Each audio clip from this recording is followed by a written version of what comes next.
Welcome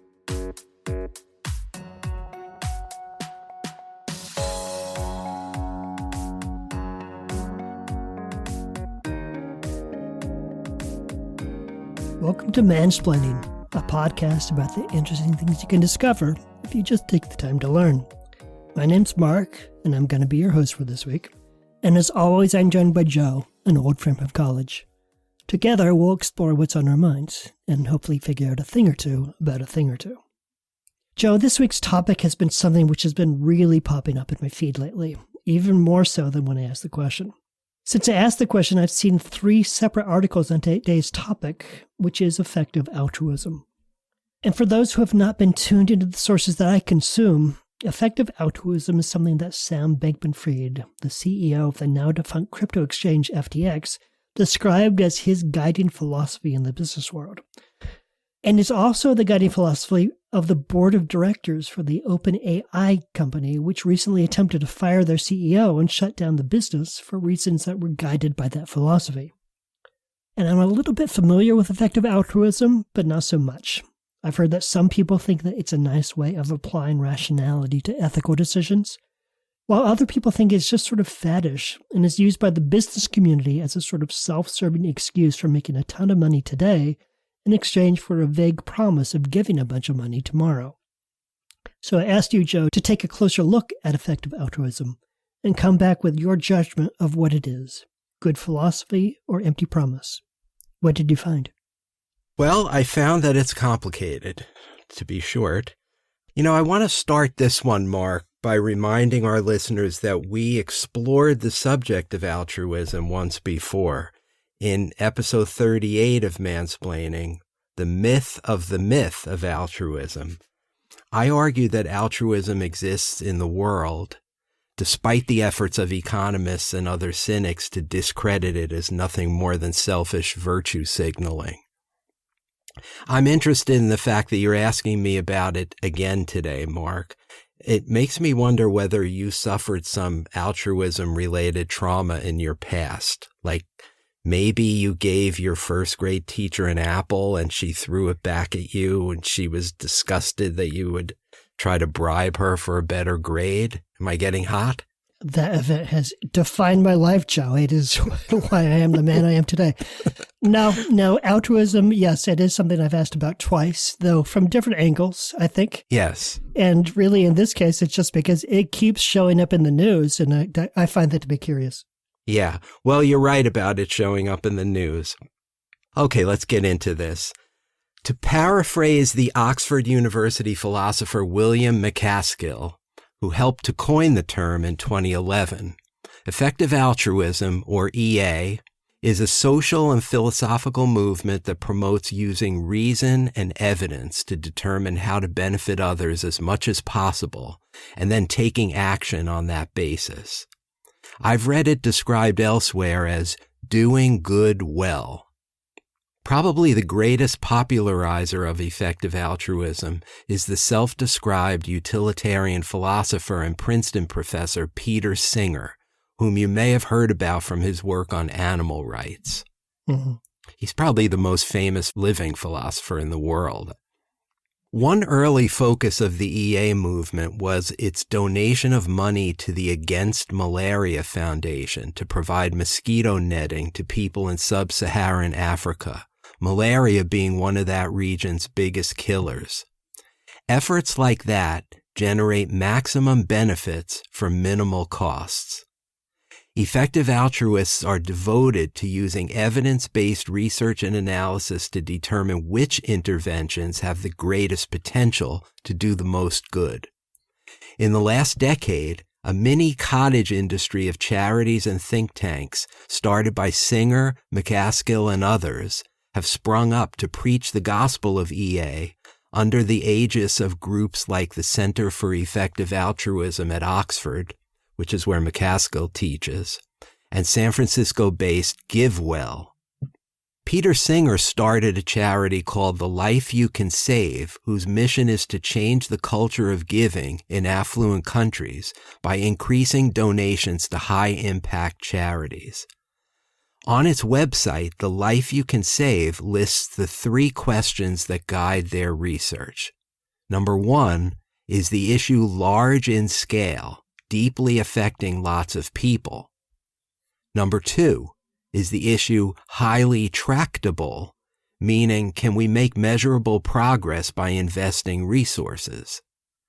And 3, is the issue neglected, with not much in the way of resources already directed its way? Distributing bed nets to prevent malaria checks all 3 of those boxes.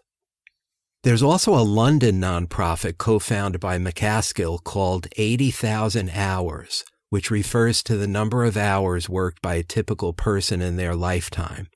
And it focuses explicitly on how some do-gooder careers are far more effective than others. It rates careers on the basis of how well they set up an effective altruist to make a major impact.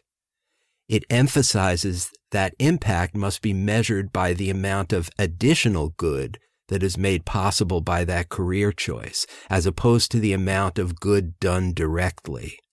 Here's an example to underscore that point. Imagine 2 possible jobs for an aspiring do-gooder.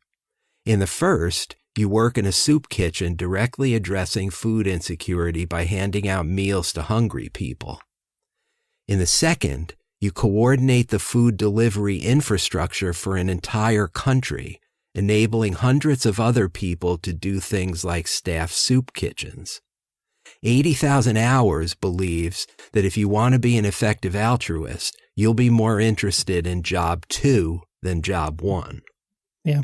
Though it's worth pointing out that job 2 depends on lots of people signing up for job 1 in order to beat the boots on the ground. Oh yeah, that's true. I watched a TED Talk about effective altruism given by Singer in 2013 that I'll post to our Facebook page. In it, he gives a good example of what makes some forms of altruism more effective than others. Many Americans donate money to provide guide dogs to blind people. It's a good thing to do for sure.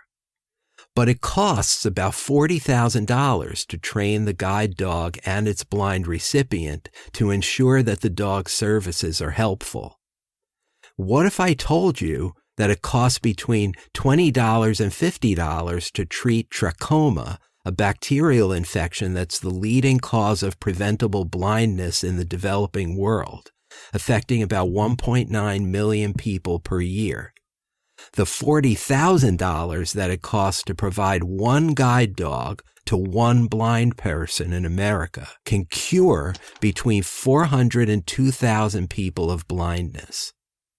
If you care about the number of lives improved per dollar, which is the more effective investment? Yeah. Though, of course, that's a perfect example because the example of the guide dog engages all those emotional associations we have with dogs as pets and as living companions. Yes. And sending money to a blind person on the other side of the world has none of that. So this kind of highlights what is at the basis of the giving and probably why many people opt out of it because they just don't get that feeling of satisfaction. Yes, you're zeroing right in on this, Mark, and I'm going to come back to that near the end of my presentation. So hold that thought.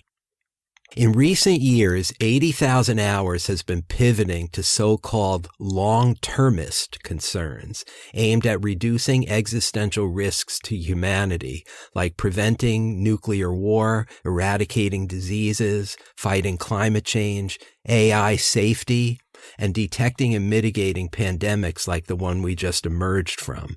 Long-termism harvests complicated data about population and life expectancy, plus data about how mammal species typically exist for at least 1 million years before going extinct. And Homo sapiens has been around for only about 300,000 years. To make the argument that if we can somehow prevent humanity from destroying itself, we can potentially save the lives of 100 trillion future people. Right.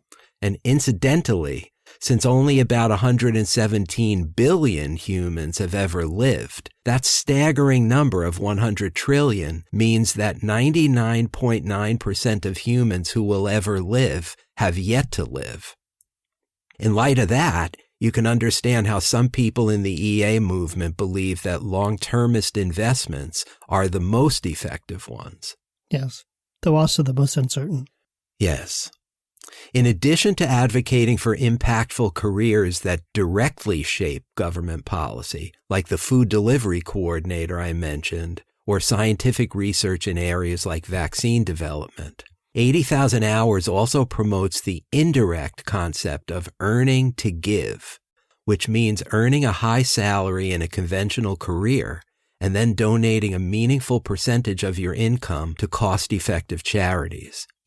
EA adherents are encouraged to think big. They go to work in highly compensated or highly influential careers as bankers, hedge fund managers, and other financial or business world titans, so that they're better positioned to do philanthropy that moves the proverbial needle. Which, of course, brings us to Sam Bankman-Fried. Mm-hmm.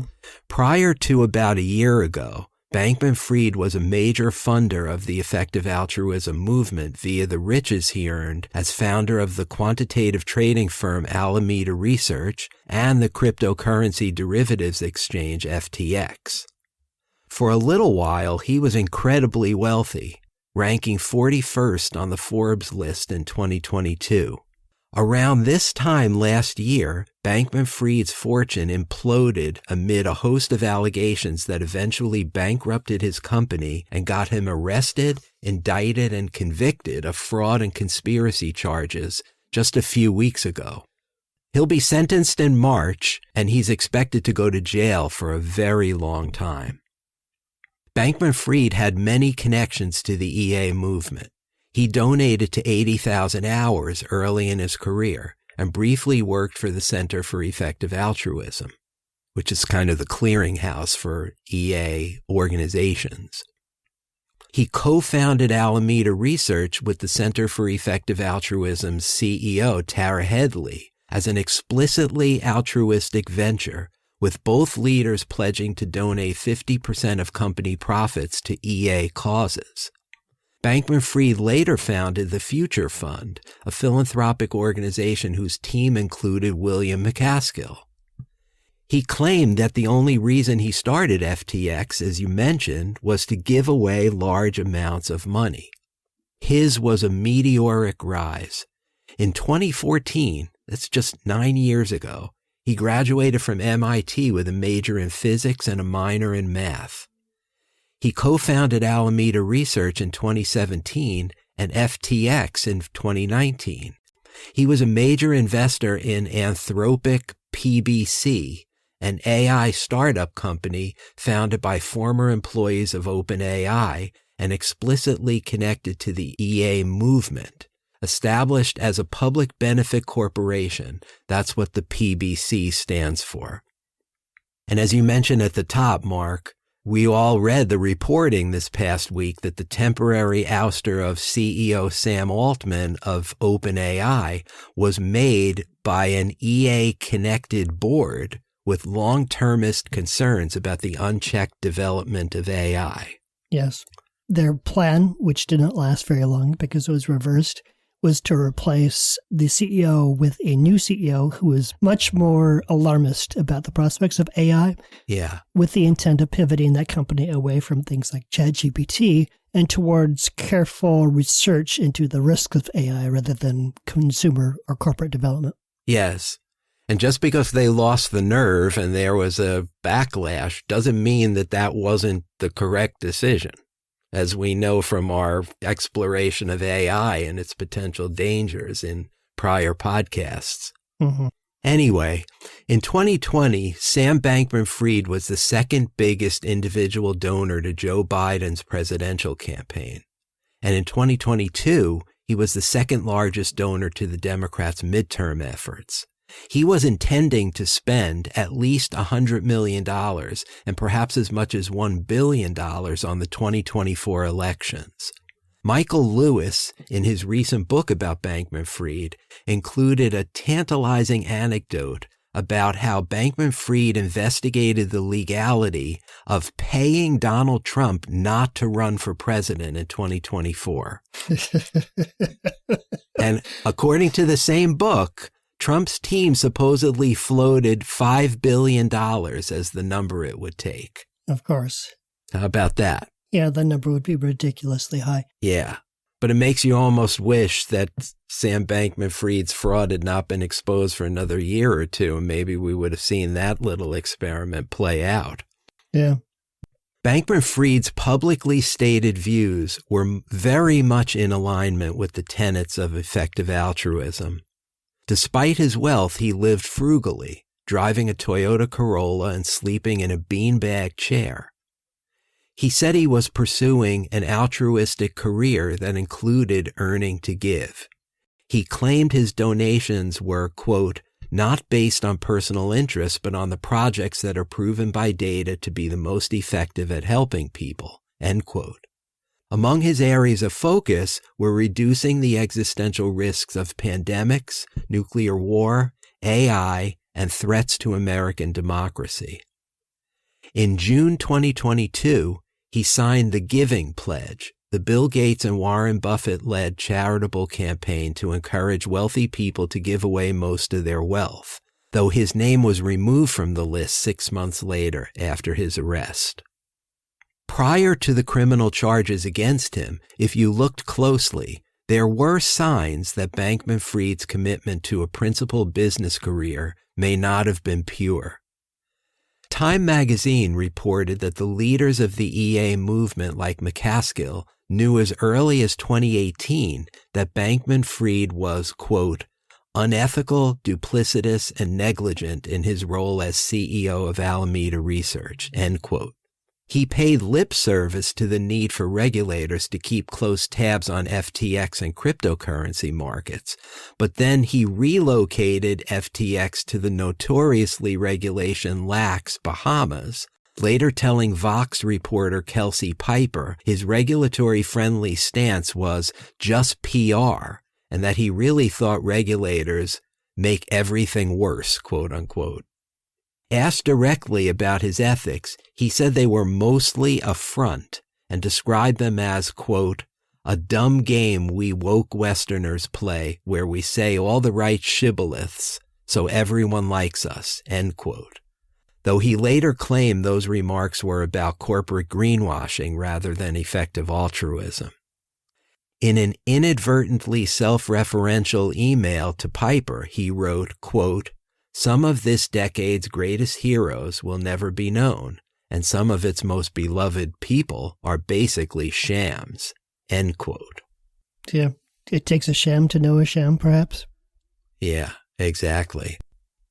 After the bottom fell out, many of the recipients of Bankman-Fried's largesse ran away from their affiliation with him as fast as they could. Numerous politicians returned his donations. Naming rights for the FTX arena where the NBA's Miami Heat play were quickly sold to another company. 80,000 Hours, which had featured Bankman-Fried as their poster boy for earning to give, issued a statement on its website acknowledging their mistake. Quote, we believe we shouldn't have prominently featured Sam on the website.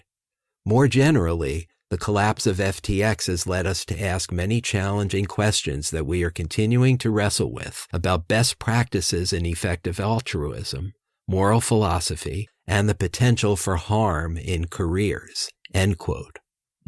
Now, with all that, Mark, I still haven't really gotten to the crux of your question, which was about whether EA is a valuable moral compass or just a convenient smokescreen for unethical people. The fact that you even asked me this question demonstrates how much of a black eye Bankman-Fried's conviction gave to the EA movement. But it's also worth noting that Sam Bankman-Fried isn't the only Silicon Valley billionaire philanthropist who supports EA.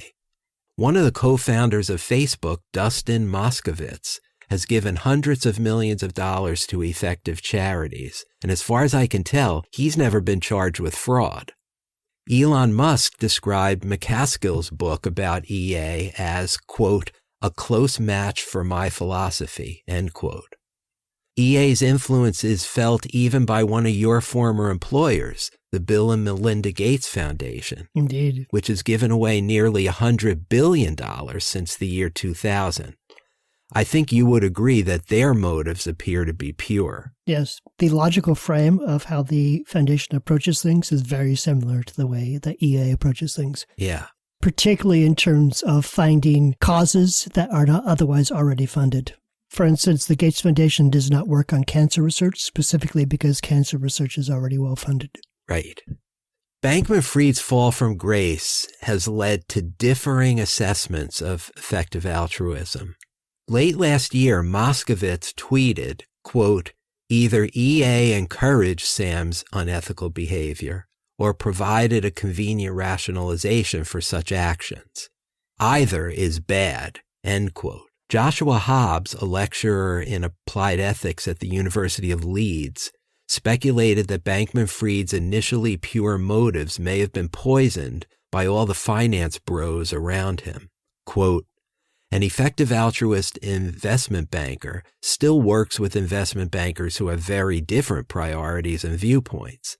There was perhaps naivete that a scenario like Bankman-Fried would never happen," end quote. Right. But not everyone agrees with the assessment that one unethical man taints the entire movement. Brian Berkey, a professor of business ethics at the University of Pennsylvania, who is himself an effective altruist, wrote of Bankman-Fried, quote, "What he did was terrible, but it wasn't unique or fundamental to effective altruism. There are always people who seek to advance their own status through corrupt, self-serving, and unethical actions while masquerading behind a large-scale movement advocating for social change," end quote. Yeah. Any number of television evangelists come to mind in connection with that sentence. Yeah. I'm also thinking about the Republican nominee for president next year. Mm-hmm. So I'm with Berkey on this. Surely we can't tar and feather the entire effective altruism movement based on the unprincipled actions of one man. Surely there's a value in bringing an evidence-based approach and the tools of data analysis to a subject like philanthropy where dollars are finite. As Peter Singer pointed out in his anecdote about buying one guide dog versus curing hundreds of people of blindness, some altruistic investments are clearly more effective than others. I reject the idea that effective altruism is inherently suspect because bad people might use it as a convenient smokescreen for their bad actions. Yeah. That said, I'm not 100% sold on effective altruism, but for a different reason. And it's that sometimes data doesn't tell the whole story. Blind faith in it can even prevent you from getting a clear-eyed view. I'm no expert on EA, but I am something of an expert on baseball. And I've seen the promise and the peril of the data and analytics revolution in that sport over the past few decades. Thank you, Joe, for confirming my preconception that with you, all roads lead back to baseball. It's true. I can't help myself. But I want to give one quick example. Just because his career stats suggest that your starting pitcher falters when facing the opposing team's lineup for the third time doesn't necessarily mean you should lift him in the fifth inning of today's game if he's pitching masterfully and dominating the other team. Similarly, just because the wrong AI could spell the end of humanity over the long term doesn't necessarily mean we should give millions of dollars to for-profit, ROI-pursuing AI companies that might be better spent on more cures for the blindness of impoverished people in the here and now. Over-reliance on data can also lead to bad choices. Yeah. In fact, I think we could find an example of that within the story that you've already told, which is that the long-termist viewpoint on AI is what apparently motivated the board to attempt to shut down OpenAI. And it occurs to me that somewhat ironically, that is because EA is pretty much an algorithmic approach to doing good, which is that you've got a formula. And if you apply the formula consistently, then it suggests that, like you say, saving trillions of future lives is more valuable than saving millions of lives today. Right. And so it pulls you in that direction like a magnetic field. And the flaw of every algorithm, including the algorithms that guide AI, is that sometimes it leads you to ends that you are not trying to reach, that you do not want to reach, that there's a flaw in the algorithm. And so it may be that EA is algorithmically flawed and that we need a V2 of it so that they, like you say, apply that data-based approach more mindfully and come up with a more well-rounded reasoned point of view rather than simply letting the data guide them as if the data itself is self-evident and infallible. Data is never those things. Yeah, that's really well put, Mark. And I can't help but think of baseball again. Like, you need a good analytics department and you need scouts on the ground using their eyes. Yes. Evaluating people in real time. Perhaps there should be more of those people sitting on the boards of these organizations that do AI and organizations that promote effective altruism. Yes. I want to say one more thing about this because I read a piece in Vox by Dylan Matthews, which I think really put this subject in perspective. He wrote, quote, "The most vociferous critics see the long-termist argument as a con, an excuse to do interesting computer science research rather than work directly in the global south to solve actual people's problems. We should spend more to save people in poor countries from preventable diseases is an intelligible, if not particularly widely held position in American politics. We should be representing the trillions of people who could be living millions of years from now is not." End quote. Hyper-focusing on some data to the exclusion of other data can also be counterproductive. Critics of EA point out that its funding metrics ignore companies with pervasive cultures of sexual harassment, abuse, and hostile work environments for women and people of color. It's undeniable that the condescending, top-down, we-know-better, data-centric philanthropic approach of rich white donors lends itself to credible claims of racism, classism, and white supremacy. Also, choosing charities based on a quest for certainty, as opposed to favoring less quantifiable metrics like justice or equality, is apolitical in that it does nothing to address systemic problems and the structural changes they require. But all these complaints apply to charitable giving generally and aren't specific to effective altruism. So, after considering the matter, I've decided I'm ambivalent about effective altruism. I'm dubious about the rationale for the long-termist view, as you really cogently expressed it a minute ago, Mark. But the here and now version has a lot to recommend it. Like that mosquito netting I mentioned at the beginning. According to McCaskill, the Against Malaria Foundation has raised $460 million, largely because of the support of the EA movement. That funding led directly to 400 million people being protected against malaria for 2 years each, and 100,000 lives saved. Yeah. I want to close by telling you about a debate on effective altruism I watched on YouTube between its patron saint, McCaskill, and a philosopher turned priest named Giles Fraser. I'll be posting it to our Facebook page for anyone who's interested. It's a wonderful encapsulation of something you said in your question about how intelligent people might disagree about EA. Fraser poses to McCaskill the classic philosophical conundrum of the burning building. There are 2 rooms on fire. In one is a child, and in the other is a Picasso. You can save only one. Which one do you save? McCaskill brilliantly makes the argument that you save the Picasso because the millions of dollars gained from its sale can save the lives of thousands of faceless children on the other side of the world. Yeah. Fraser acknowledges that McCaskill's heart is in the right place, but he argues that altruism is a human instinct that isn't necessarily compatible with the evidence-based world of the cost-benefit analysis. To the contrary, It's a place where emotions matter. Yeah. Saving the girl is a compassionate choice we make in the world that's right here in front of us. And we shouldn't shrink from that or over-intellectualize the interpersonal decency it takes to behave that way. Am I crazy to think that both answers are right? No, I think you're correct. And the second point that you just made was one that was in the back of my mind to bring up later, which is I also am ambivalent about effective altruism, and it's because it does try to take emotion out of the equation. If all roads for you lead to baseball, I think all roads for me lead to psychology and the emotional triggers that get people moving in this world. Yeah.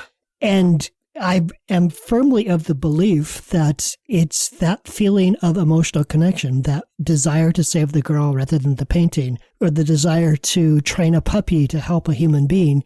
It's those emotional things that motivate people to give. And so if you take that out of the equation, you might create a more rational choice, but I believe that over time it would be a choice that fewer and fewer people would make, because the rational choice is just not as effective a motivator as the emotional choice, even if the emotional choice leads you in a less effective direction. Right. So if you favor effective altruism to the exclusion of the emotional choice, then I think we have a serious problem that you described. Yeah. But I have no trouble with using the principles of effective altruism if you've already decided to give, to weigh your choices and decide, I'm going to go with the one that feels like it's going to be more effective. Yes. That just seems like a reasonable way to weigh your options, because we all have multiple options, and find the one that you feel will have the biggest long-term effect. Yeah, I mean, this is an oversimplification, but for the purposes of this discussion, there are rationalists and there are emotionalists. Yeah. We're different people. The rationalists are making quite a good decision to support effective altruist causes and behave that way. But the emotionalists are not wasting their time by saving the girl and training the puppy, as you put it. Right. There's that old philosophical scenario, the trolley problem. Are you familiar with it? Oh, sure. Yeah. I mean, I'm married to a philosopher, so it comes right. up, believe me. I forgot. Yes. There's also a brilliant episode of the TV show The Good Place that focuses on the trolley problem, which I recommend to all of our listeners. But to those of you who do not have time to watch that episode and don't know about it, the trolley problem poses a scenario in which you are a passenger on a trolley that is barreling down a track, and the brakes are out so you can't stop the trolley. And you see that the track in front of you branches in two directions. And there is, let's say, a small child on one of the tracks and a group of adults on the other track. And you could choose which track to send the trolley down, and it's going to kill one or the other. It's either going to kill the child or the group of adults. Which choice do you make? And I think the core of the trolley problem is there is no correct answer. And so effective altruism is kind of on that track. It's a choice upon that track. It's a choice on the track that you kill the girl to save the other people, but that doesn't mean it's the correct answer. It's just one of the things within this dilemma, which is ultimately unsolvable. Yeah, I mean, much like the burning building scenario that Fraser put to McCaskill in the debate that I'm going to post to Facebook.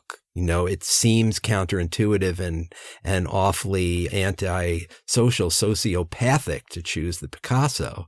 But there's this brilliant philosopher named William McCaskill who can make a brilliant argument about how the proceeds of that Picasso can cure 1,000 people of blindness and help immeasurably the lives of a lot of people we can't see. Yeah. And because we can't see them, we're not emotionally connected to them. But their lives matter too. Right. So there needs to be that rationalist alternative. And I'm very thankful that effective altruism exists. I'm just a little dubious about the long-termist view. Yeah. Because I think it's one thing to work for climate change. It's another thing to devote your life to making sure that trillions of people can live millions of years in the future. It's a little disconnected from emotional reality, for me at least. Yeah, I have a real problem with the long-termist point of view. I understand it's like on a rational basis, but the way I've seen it applied, it just doesn't seem to be working. Like, to use the example of the OpenAI board, the Board of Governors attempted to shut down OpenAI because they thought it was going about AI irresponsibly in terms of moving too quickly. But if you think about it, let's say that they had succeeded. They shut down OpenAI. That company is gone. That does nothing to stop Google. It doesn't stop Amazon. It doesn't stop Microsoft. It doesn't stop any of the countries or companies internationally that are working on the same thing. Right.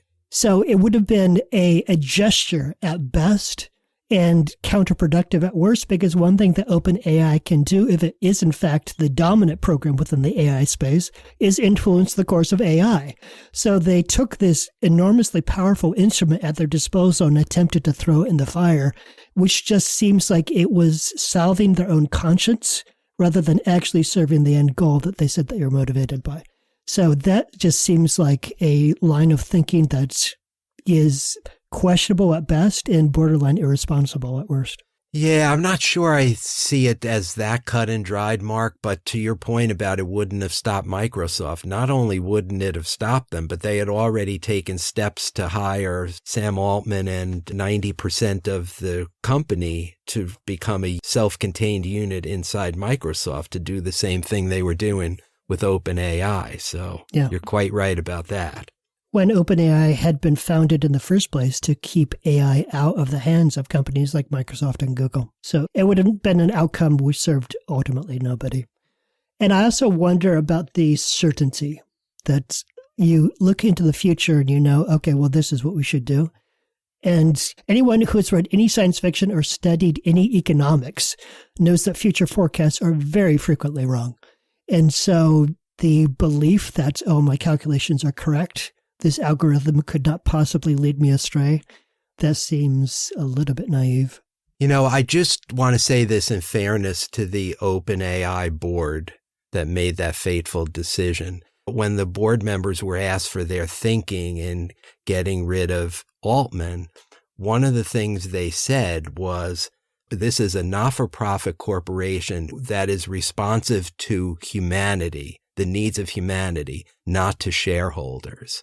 And when people made the point you just made, well, what does that mean? If you get rid of the CEO and the company falls apart, the answer was something like, that would be in harmony with the founding principles. In other words, there is a scenario where the need to rein in AI technology is so great that you have to destroy the vehicle you've created in order to benefit humanity. These people on that board were principled, and that's what they believed. And as I said to you earlier, they're not necessarily wrong about that. We don't know whether they're right or wrong yet. We'll find out soon. Yeah. I mean, if 1 year from now we are recording an episode of Mansplaining talking about how OpenAI has created a malevolent AI that is destroying us all, I will admit that I was wrong. You have that promise from me today. Okay, you heard it here, folks. In the meantime, it just feels like it would have been ultimately pointless because, like you say, they would have just moved all the work over to Microsoft and it would have picked off from where it was. Only then it would have been a Microsoft property.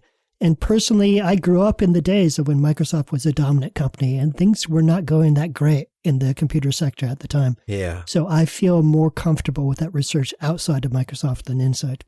All right, so I hope you don't think my ambivalence is a sign of mealy-mouthed answer to your question, but I am truly ambivalent about effective altruism after reading up on it. And in some cases, I feel like ambivalence is the best answer. Like there are some things that we cannot know for sure one way or the other, or some things where there's a mixture of good and bad. And ambivalence is just the honest way of responding to those. Yeah. All right. Well, I have a question for you for next time. You ready? Lay it on me. Okay. Well, we're nearing the end of 2023, Mark, and I want to renew what has become a mansplaining mini tradition of discussing something holiday related around this time of year. As you know, we've already done episodes about Christmas and New Year's Day. We've also used this time to talk about good news, what's going right in the world. This year, I want to get a little more personal. So there's the obvious question that we're always asked, Mark. boxers or briefs? But I just want to nip that one in the bud by disclosing to our mansplaining audience that I wear boxer briefs, which kind of renders the question moot. Yes. Again, an ambivalent response to the question. Yes. That's me, I guess. But because this is mansplaining, I want to ask a more meaningful personal question for this holiday season. So here it is, Mark. What are you most thankful for and why? Maybe we should both answer this question. What do you think? Yeah, I think that would be a great end of year episode, is us talking about what we're both most thankful about and then discussing each other's choices. All right, so let's do it then. Okay, I look forward to that. I'll spend the next couple of weeks trying to come up with the best answer. A better answer than me. In the meantime, that's it for this episode. If you have comments or questions about this episode, or if you'd like to follow up on one of the sources that Joe used, you can find all those things on our Facebook group, which is Mansplaining the Podcast. You can go in there, you can click through on links, you can leave your comments, you can ask questions. It's a great place to connect with us. If you would like to help other people discover this podcast, the best way to do that is to leave us a review on your podcast platform of choice. Maybe that's Google Play, maybe it's Spotify, maybe it's Apple. Wherever it is, you can go there, you can find us. We're on all the major platforms, and you can leave us a review. You can leave us a star rating, which the number of stars that you think we deserve, and we certainly appreciate whenever you do that. We always like to hear from you, but if we don't hear from you, you'll be hearing from us in the next episode. In the meantime, keep well, and thanks for spending some time with us. That was Joe. I'm Mark, and we'll talk to you soon. Talk to you next time. That's it for this edition of Mansplaining. Mansplaining is brought to you by Joe and Mark and nobody else. Thank you for hanging out with us for a little bit, and we'll see you next time.